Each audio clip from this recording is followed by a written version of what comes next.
Back at the friendly confines of Veterans Field here from the Manager's Show before the Brewster Whitecaps take on the Chatham Anglers. I'm Dominic Catronio with John Schiffner. Now, your team is human, as we found out yesterday. Right. Now 2-1, lost the first game of the year. Yesterday was one of the worst losses I think we've suffered in a long time.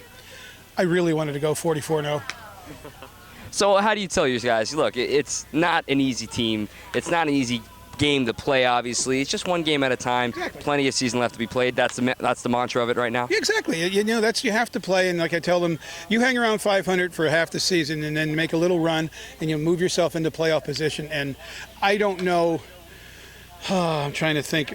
I can't remember the last Cape League team to finish first, go through their divisional playoffs, and win the championship. It usually comes from somebody that comes out of one of the lower spots in the first place team.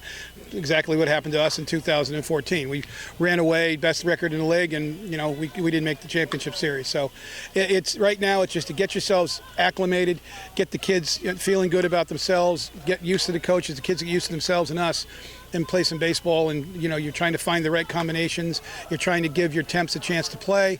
You're trying to give your contracted guys get rounded themselves into shape, because some of them haven't played in a while. So there's a lot of variables, and we're fine. We'll play again tonight. We'll play again. Speaking of the temps, Rob DeFranco has now shifted over to Falmouth and the Commodores. Yeah. How does something like that happen, and is it relatively common here in the Cape League? Yes, it is. We were going to give Rob a night off tonight, only because we still have several pitchers who still haven't even pitched yet, and apparently Falmouth's in real trouble arms-wise because of, the lock on temporary players, the Team USA stuff, College World Series stuff. So they're struggling.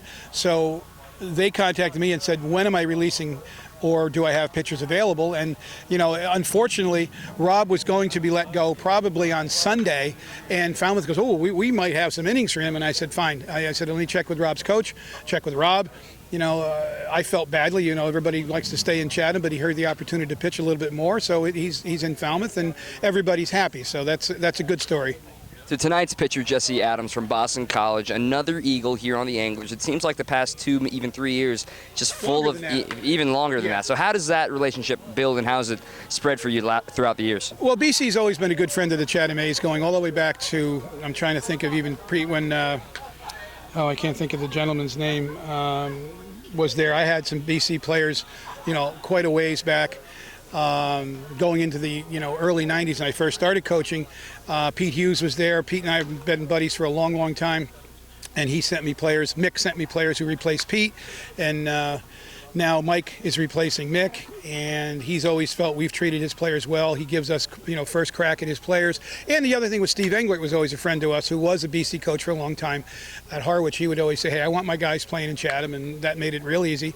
And now we got Jim Foster's the pitching coach over there, and Jim played for Chatham in '92. So you got a big connection, a big Chatham-Boston College connection. Now, tonight, you look for the bats to come alive a little bit more today as opposed to last night. What do you think was missing in the at-bats in the 6-1 loss, or 6-0 loss? Partly was we saw some pretty good pitching. Just, hitting is contagious. The night before, we got some hits and we needed them. We got some big at-bats. The Brewster pitchers kept us off stride yesterday, and we didn't get we hit several balls right in the nose, and it was kind of funny. It just didn't seem to ride the wind like theirs did. It was kind of funny. We hit some balls right in the nose, and it seemed like the wind would hang it up, and they hit a couple in the nose and it went out of there. So we caught the gust on the backside, I guess. So we swung the bat okay yesterday. I didn't think we got dominated. I think the other team beat us, but I don't think our batters were dominated. Luck definitely has a lot to do with it in this game of baseball. That's going to do it for us here on the Manager's Show before Game 4 against the Brewster Whitecaps. Schiff, thanks for joining us. No problem, Tom. Thank you. That's it for us over here. Johnny, take it away in the booth.